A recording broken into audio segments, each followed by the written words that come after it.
क्या आपने कभी सोचा है कि आपकी भावनाएं आपके पूरे दिन को कैसे प्रभावित करती हैं? छोटी छोटी बातों पर दुखी होना, गुस्सा आना या किसी के शब्दों से आहत होना, यह सब न सिर्फ आपके मानसिक स्वास्थ्य को बल्कि आपकी जिंदगी के फैसलों को भी प्रभावित करता है। लेकिन क्या इसका कोई समाधान है? क्या हम अपनी भावनाओं को नियंत्रित करना सीख सकते हैं? आज हम एक ऐसी कहानी और विज्ञान पर आधारित गाइड लेकर आए हैं जो न केवल आपके सवालों का जवाब देगी बल्कि आपको ऐसा मजबूत इंसान बनाएगी जो भावनाओं पर काबू पाने की कला सीख सके।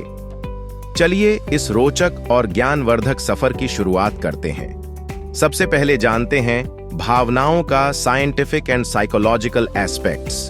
भावनाएं हमारे दिमाग के लिम्बिक सिस्टम से नियंत्रित होती हैं, खासकर एमिगडाला नामक हिस्सा जो हमारी फाइट ऑनर फ्लाइट प्रतिक्रिया का केंद्र है। जब हम किसी परिस्थिति में फंसते हैं तो एमिगडाला तुरंत प्रतिक्रिया करता है, जिससे गुस्सा, डर या दुख जैसी भावनाएं उत्पन्न होती हैं। लेकिन हमारे मस्तिष्क में प्रीफ्रंटल कॉर्टेक्स नाम का हिस्सा होता है जो इन भावनाओं को तार्किक रूप से समझने और नियंत्रित करने में मदद करता है। यदि हम इसे सही तरीके से ट्रेन करें तो हम अपनी भावनाओं पर काबू पा सकते हैं। अब जानते हैं भावनाओं के पीछे छुपे मनोवैज्ञानिक रहस्य। 1. भावनात्मक थकान यानी इमोशनल फटीग। जब हम बार बार नकारात्मक भावनाओं से घिरे रहते हैं तो यह हमारे दिमाग और शरीर को थका देता है। 2. सकारात्मक सोच यानी पॉजिटिव थिंकिंग। स्टैटिस्टिक्स बताते हैं कि पॉजिटिव सोचने वाले लोग अपनी भावनाओं को बेहतर तरीके से संभालते हैं। 3. Mindfulness practice. यह तकनीक दिमाग को वर्तमान पर केंद्रित करने में मदद करती है, जिससे भावनात्मक संतुलन बेहतर होता है। चलिए जानते हैं how to master your emotions. भगवान बुद्ध ने ध्यान और जागरूकता के माध्यम से अपनी भावनाओं पर काबू पाने का तरीका सिखाया। उन्होंने कहा था, भावनाएं तुम्हें नियंत्रित न करें, तुम अपनी भावनाओं के मालिक बनो। उनकी विपश्यना ध्यान की विधि आज भी भावनात्मक संतुलन पाने का बेहतरीन उपाय है। कल्पना कीजिए, आप किसी के कठोर शब्दों से गुस्सा हो गए हैं। इस स्थिति में आमतौर पर आप या तो जवाबी हमला करेंगे या अपनी भावनाओं को दबाने की कोशिश करेंगे। लेकिन भगवान बुद्ध की विपश्यना ध्यान की विधि में आप इस गुस्से को महसूस करने की अनुमति देते हैं। चलिए जानते हैं विपश्यना कैसे आपकी मदद करेगी। पहला कदम, आप अपनी सांसों पर ध्यान केंद्रित करते हैं। जैसे ही आप अपनी गहरी सांसें लेते हैं, आप गुस्से को महसूस करते हैं लेकिन प्रतिक्रिया नहीं देते। दूसरा कदम, आप गुस्से की भावनाओं को देखते हैं। ये कहां से शुरू हुई, यह आपको शारीरिक रूप से कैसे प्रभावित कर रही है, जैसे तेज धड़कन या गर्मी का अनुभव। तीसरा कदम, आप समझते हैं कि यह गुस्सा भी अस्थायी है और कुछ समय बाद चला जाएगा। यह जागरूकता आपको अपनी प्रतिक्रिया को नियंत्रित करने में मदद करती है। विपश्यना ध्यान आपको सिखाती है कि भावनाएं स्थायी नहीं होती, वे एक लहर की तरह आती और चली जाती हैं। जब आप इसे समझ लेते हैं तो आप भावनात्मक प्रतिक्रियाओं के बजाय शांत और संतुलित तरीके से सोचने में सक्षम होते हैं। एक बार भगवान बुद्ध के पास एक व्यक्ति आया जो उनके खिलाफ अपशब्द बोलने लगा। बुद्ध शांत और स्थिर रहे। जब उनके शिष्यों ने पूछा कि उन्होंने प्रतिक्रिया क्यों नहीं दी, तो बुद्ध ने मुस्कुराते हुए कहा, यदि कोई तुम्हें उपहार दे और तुम उसे स्वीकार न करो तो वह उपहार किसका रहेगा? गुस्सा भी एक उपहार की तरह है। यदि तुम इसे स्वीकार नहीं करते तो यह देने वाले का ही रहेगा। जब आप विपश्यना ध्यान का अभ्यास करते हैं तो आप न केवल अपनी भावनाओं को समझते हैं बल्कि उन्हें अपने फायदे के लिए उपयोग करना भी सीखते हैं। विपश्यना आज भी दुनिया भर में लोकप्रिय है और इसे वैज्ञानिक रूप से भावनात्मक संतुलन और मानसिक स्वास्थ्य के लिए प्रभावी माना गया है। भगवान बुद्ध का यह सरल संदेश और विपश्यना ध्यान की विधि हमें सिखाती है कि भावनाओं को नियंत्रित करना न केवल संभव है बल्कि यह एक शांतिपूर्ण और संतुलित जीवन जीने की कुंजी है। भगवद गीता में श्री कृष्ण ने अर्जुन को सिखाया कि हमें स्थिति प्रज्ञ यानी इक्वानिमिटी बनना चाहिए। भगवद गीता में श्री कृष्ण ने अर्जुन को कर्म और जीवन के गूढ़ सिद्धांत सिखाए। इनमें से एक महत्वपूर्ण शिक्षाओं में से एक है समत्वम योग उच्यते, जिसका अर्थ है समान भाव रखना ही योग है। यह शिक्षा हमें बताती है कि जीवन में चाहे सुख हो या दुख, लाभ हो या हानि, सफलता हो या विफलता, हर परिस्थिति में समान भाव रखना यानी स्थिति प्रज्ञ बनना ही असली योग्यता है। आइए समत्वम योग का अर्थ गहराई से समझते हैं। 1. संभव यानी इक्वानिमिटी। जीवन में जो घटनाएं होती हैं वे स्थायी नहीं होती। खुशी हो या दुख, ये दोनों क्षणिक हैं। श्री कृष्ण ने अर्जुन को सिखाया कि हमें किसी भी परिस्थिति में अपना मनोबल नहीं खोना चाहिए। भावनात्मक रूप से स्थिर रहने से हम बेहतर फैसले ले सकते हैं। 2. आंतरिक शांति। श्री कृष्ण के अनुसार सच्ची योग्यता वही है जो व्यक्ति को हर स्थिति में शांत बनाए रखे। यह न केवल हमें बाहरी परिस्थितियों से परे ले जाती है, बल्कि हमारे अंदर एक स्थायी शांति की भावना को भी स्थापित करती है। 3. कर्म और फल। श्री कृष्ण ने यह भी कहा कि हमें अपने कर्म पर ध्यान देना चाहिए, न कि उसके फल पर। यदि हम सफलता के लिए अत्यधिक उत्साहित होते हैं या विफलता से टूट जाते हैं, तो हम अपने अगले कदम में चूक सकते हैं। समत्व का अभ्यास करके हम हर परिस्थिति में अपने कर्म को सही ढंग से निभाने में सक्षम होते हैं। क्या आप जानते हैं, महाभारत के मैदान में श्री कृष्ण की वाणी जो पूरे विश्व संसार में जारी है। जब अर्जुन युद्ध के मैदान में खड़े होकर अपने ही परिवार और प्रियजनों के खिलाफ लड़ने में संकोच करते हैं, तो वे गहरे भावनात्मक संघर्ष का सामना कर रहे होते हैं। अर्जुन का मन गुस्से, दुख और असमंजस से भरा होता है। इस स्थिति में श्री कृष्ण उन्हें सिखाते हैं कि यदि वह इन भावनाओं के प्रभाव में आएंगे तो अपने कर्तव्य से विमुख हो जाएंगे। श्री कृष्ण कहते हैं, हे अर्जुन, सुख दुख, लाभ हानि और जय पराजय को समान भाव से देखो और अपने कर्म का पालन करो। यही समत्व है और यही योग है। मान लीजिए आप नौकरी के लिए कड़ी मेहनत करते हैं और इंटरव्यू में असफल हो जाते हैं। यदि आप असफलता से निराश होकर अपनी कोशिश छोड़ देते हैं तो यह भावनात्मक असंतुलन है। लेकिन अगर आप इसे एक सीख के रूप में लेते हैं और अगली बार बेहतर तैयारी करते हैं तो यह समत्व का अभ्यास होगा। इस स्थिति में आप न तो असफलता से हतोत्साहित होते हैं और न ही सफलता मिलने पर अहंकार से भरते हैं। यह स्थिति प्रज्ञता का वास्तविक उदाहरण है। चलिए जानते हैं कि कैसे अपनाएं समत्वम योग। 1. ध्यान और आत्मनिरीक्षण। अपने अंदर की भावनाओं को पहचानें और उनसे जुड़ी प्रतिक्रियाओं को समझें। ध्यान हमें शांत रहना सिखाता है और हमारे मनोविकारों को नियंत्रित करता है। 2.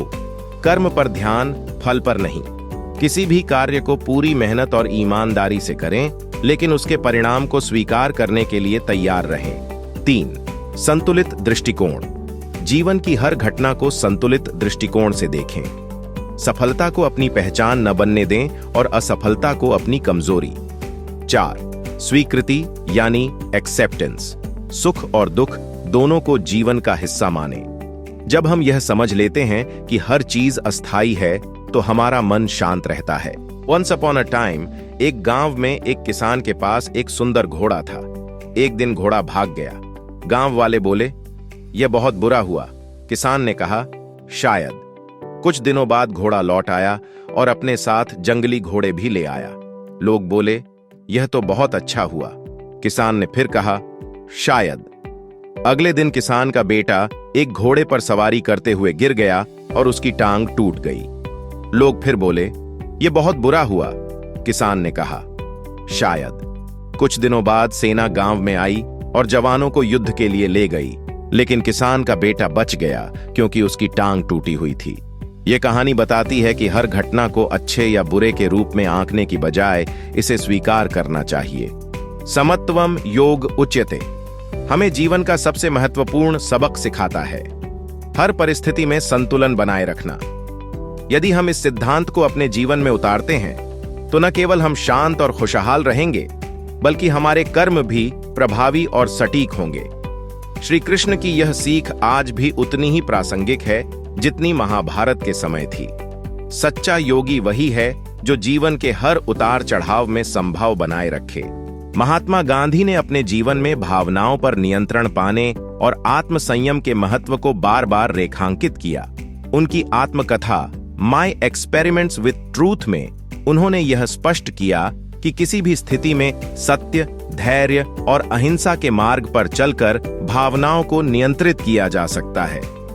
गांधी जी का जीवन उदाहरण है कि परिस्थितियां चाहे कितनी भी चुनौतीपूर्ण हों, भावनात्मक संतुलन और मानसिक दृढ़ता के साथ उन्हें सामना किया जा सकता है। चलिए जानते हैं गांधी जी का अहिंसा और आत्मसंयम का दर्शन। 1. अहिंसा का महत्व। गांधी जी ने अहिंसा को केवल शारीरिक हिंसा से बचने तक सीमित नहीं रखा, बल्कि इसे मानसिक और भावनात्मक स्तर तक विस्तारित किया। गुस्सा, द्वेष और नफरत जैसी भावनाएं भी हिंसा का एक रूप हैं। गांधी जी का मानना था कि यदि हम इन भावनाओं को काबू में रख सकते हैं तो हम दूसरों के साथ और अपने आप के साथ शांतिपूर्ण तरीके से जीवन जी सकते हैं। 2.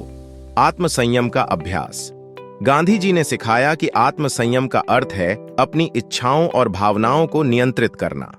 जब हम अपने क्रोध, दुख और हताशा को नियंत्रित करते हैं तो हम किसी भी चुनौती का सामना करने में सक्षम हो जाते हैं। 3. सत्य और धैर्य का महत्व।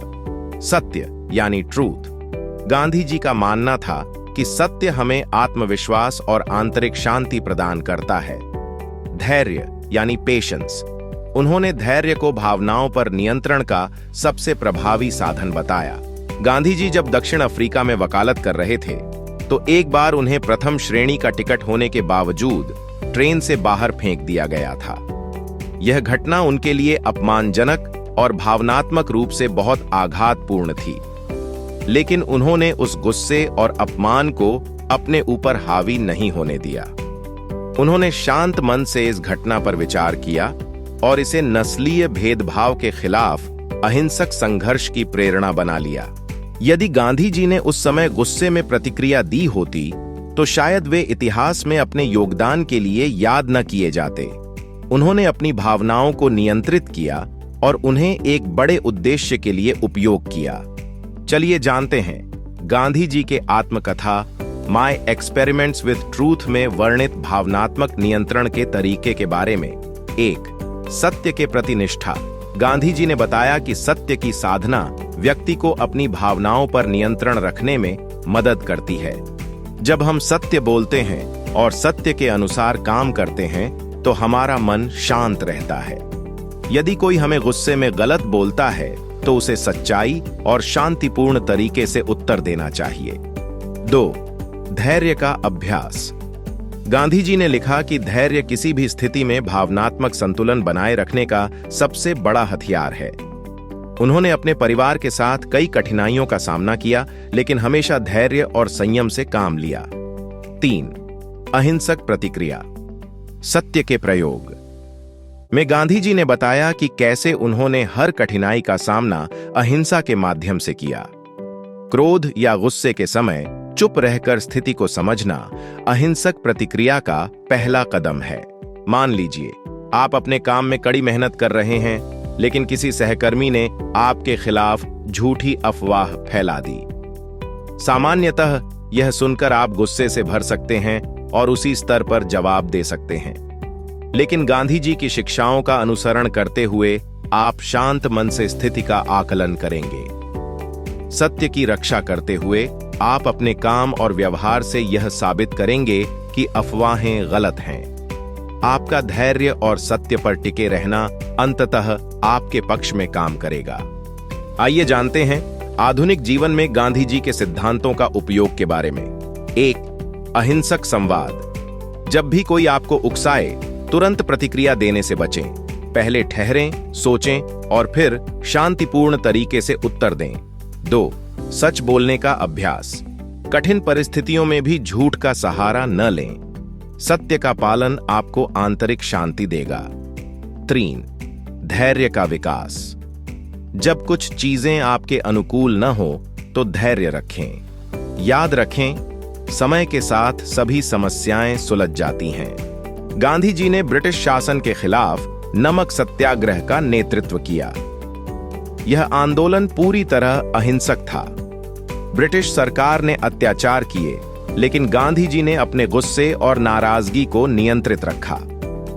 उनकी भावनात्मक स्थिरता ने लाखों लोगों को प्रेरित किया और आजादी के आंदोलन को नई दिशा दी। गांधी जी ने अपने जीवन और लेखन में यह सिखाया कि सत्य, अहिंसा और धैर्य के माध्यम से हम अपनी भावनाओं को नियंत्रित कर सकते हैं।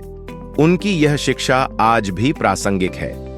भावनाओं पर विजय पाने का सबसे अच्छा तरीका है आत्मसंयम और सत्य के मार्ग पर चलना। यदि हम उनके सिद्धांतों का पालन करते हैं तो हम न केवल भावनात्मक रूप से संतुलित रहेंगे, बल्कि जीवन की हर चुनौती का सामना आत्मविश्वास और शांति के साथ कर सकेंगे। आइए बात करते हैं आज के आखिरी विचार के बारे में। डॉक्टर APJ अब्दुल कलाम का संदेश, असफलताओं से सीखकर भावनात्मक परिपक्वता पाना। डॉक्टर APJ अब्दुल कलाम, जिन्हें मिसाइल मैन और भारत के पूर्व राष्ट्रपति के रूप में जाना जाता है, अपने जीवन और अनुभवों के माध्यम से असफलताओं के महत्व और उनसे सीखने की कला को सिखाया। उन्होंने कहा, अपनी असफलताओं से सीखकर आगे बढ़ना ही भावनात्मक परिपक्वता की निशानी है। यह वाक्य हमें सिखाता है कि असफलताएं हमारी कमजोरियां नहीं हैं, बल्कि यह अवसर हैं जो हमें आगे बढ़ने और बेहतर बनने का मौका देती हैं। असफलताओं से सीखने का मतलब 1, असफलताएं जीवन का हिस्सा हैं। हर व्यक्ति को अपने जीवन में असफलताओं का सामना करना पड़ता है। यह जरूरी नहीं कि हर प्रयास सफल हो। डॉक्टर कलाम के अनुसार असफलताओं को स्वीकार करना और उनसे आगे बढ़ना ही सच्ची परिपक्वता है। 2, भावनात्मक परिपक्वता। जब हम असफलताओं का सामना करते हैं तो हमारी पहली प्रतिक्रिया अक्सर दुख, गुस्सा या निराशा होती है। लेकिन असफलताओं को समझना, उनका विश्लेषण करना और उनसे सीखकर बेहतर योजना बनाना भावनात्मक रूप से परिपक्व व्यक्ति की पहचान है। 3, स्वयं पर विश्वास। असफलताओं के बावजूद स्वयं पर विश्वास बनाए रखना महत्वपूर्ण है। अगर हम अपनी गलतियों को सुधारने और दोबारा प्रयास करने की मानसिकता रखते हैं तो हम असफलताओं को सफलता में बदल सकते हैं। डॉक्टर कलाम का जीवन असफलताओं से सीखने और उन्हें सफलता में बदलने का जीवंत उदाहरण है। 1979 में डॉक्टर कलाम भारतीय अंतरिक्ष अनुसंधान संगठन इसरो के साथ काम कर रहे थे। उन्होंने SLV-3 रॉकेट लॉन्च की योजना बनाई थी। यह भारत का पहला सैटेलाइट लॉन्च व्हीकल था, लेकिन लॉन्च असफल रहा और रॉकेट समुद्र में गिर गया। यह एक बहुत बड़ा झटका था। जानते हैं कैसा रहा डॉक्टर कलाम की प्रतिक्रिया? उन्होंने अपनी असफलता को स्वीकार किया। उन्होंने अपनी टीम के साथ मिलकर इस असफलता का विश्लेषण किया। उन्होंने अपनी गलतियों से सीखा और अगले प्रयास में रॉकेट लॉन्च को सफल बनाया। 1980 में उनकी टीम ने सफलतापूर्वक रोहिणी सैटेलाइट को अंतरिक्ष में स्थापित किया। यह हमें सिखाता है, असफलताओं से हार मानने के बजाय उनसे सीखकर आगे बढ़ने की कला ही सफलता की कुंजी है, जिसके लिए जरूरी है भावनात्मक परिपक्वता। कैसे भावनात्मक परिपक्वता को अपने अंदर रोपण किया जाए, देखते हैं। 1, सेल्फ असेसमेंट। असफलताओं के बाद खुद से सवाल करें, मैंने कहां गलती की? मैं इसे कैसे सुधार सकता हूं? यह आत्मनिरीक्षण भावनात्मक परिपक्वता को बढ़ाता है। 2, गुस्सा और निराशा पर काबू। असफलता के बाद निराशा या क्रोध महसूस करना सामान्य है, लेकिन इन भावनाओं को नियंत्रित करना जरूरी है। 3, धैर्य और दृढ़ता। डॉक्टर कलाम ने हमेशा धैर्य बनाए रखा। उनका मानना था कि असफलता केवल एक कदम है जो हमें सफलता के करीब ले जाती है। मान लीजिए कि एक छात्र ने बहुत मेहनत से परीक्षा की तैयारी की, लेकिन परिणाम उम्मीद के अनुसार नहीं आया। पहली प्रतिक्रिया दुख और निराशा, लेकिन डॉक्टर कलाम की सीख का अनुसरण करते हुए छात्र ने अपनी तैयारी का विश्लेषण किया। क्या मैं सही तरीके से पढ़ रहा था? क्या मुझे ज्यादा अभ्यास करना चाहिए था? अगली बार छात्र ने अपनी गलतियों को सुधार कर पढ़ाई की और परीक्षा में अच्छा प्रदर्शन किया। डॉक्टर कलाम की शिक्षा को कैसे अपनाएं? 1, असफलता को गले लगाएं। इसे जीवन के एक अध्याय के रूप में देखें। याद रखें, हर सफल व्यक्ति ने असफलता का सामना किया है। 2. सीखने का नजरिया अपनाएं। अपनी गलतियों का विश्लेषण करें, उन्हें सुधारने के लिए योजना बनाएं। 3. धैर्य रखें। सफलता रातों रात नहीं मिलती। हर असफलता आपको कुछ नया सिखाती है। 4.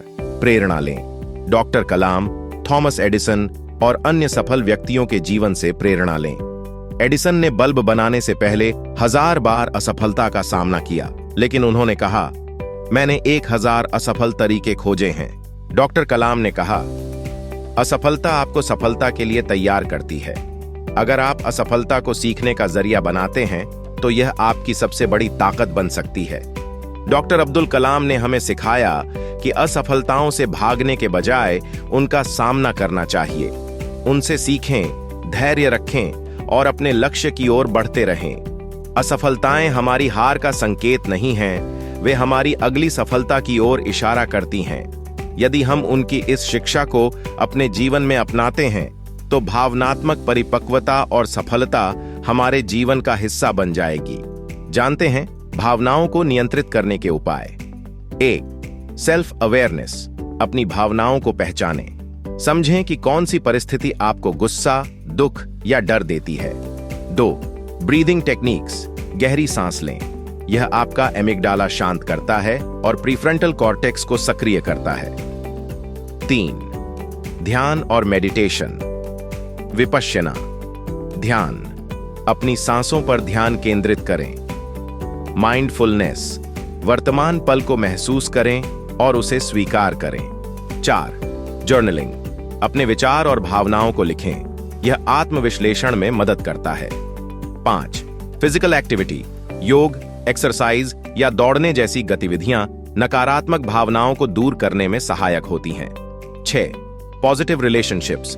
उन लोगों के साथ समय बिताएं जो आपको सकारात्मक ऊर्जा देते हैं। 7. भविष्य की सोच। हर परिस्थिति को अस्थायी समझें और लंबी अवधि के दृष्टिकोण से देखें। Additional practices. कठिन समय में आत्म मंत्र, यह समय भी गुजर जाएगा। संगीत, थेरेपी। शांत और सकारात्मक संगीत सुने। मुस्कान का महत्व। सिर्फ मुस्कुराने से ही हमारे दिमाग में हैप्पी हार्मोन रिलीज होते हैं। भावनाओं पर नियंत्रण कोई जादू नहीं है, यह एक अभ्यास है। भगवान बुद्ध, श्री कृष्ण और कई महान व्यक्तित्वों ने यह साबित किया है कि भावनाओं को नियंत्रित करके जीवन में संतुलन और खुशी पाई जा सकती है। तो आज से ही इन तकनीकों को अपनाएं, क्योंकि जैसा भगवान श्री कृष्ण ने कहा है, जो अपने मन को जीत लेता है वह सच्चा विजेता है। अगर यह वीडियो आपको पसंद आया हो तो इसे लाइक और शेयर करें। ऐसे ही जीवन को बेहतर बनाने वाले टिप्स के लिए चैनल को सब्सक्राइब करना न भूलें। याद रखें, आप अपनी भावनाओं के मालिक हैं। मिलते हैं अगले वीडियो में। धन्यवाद।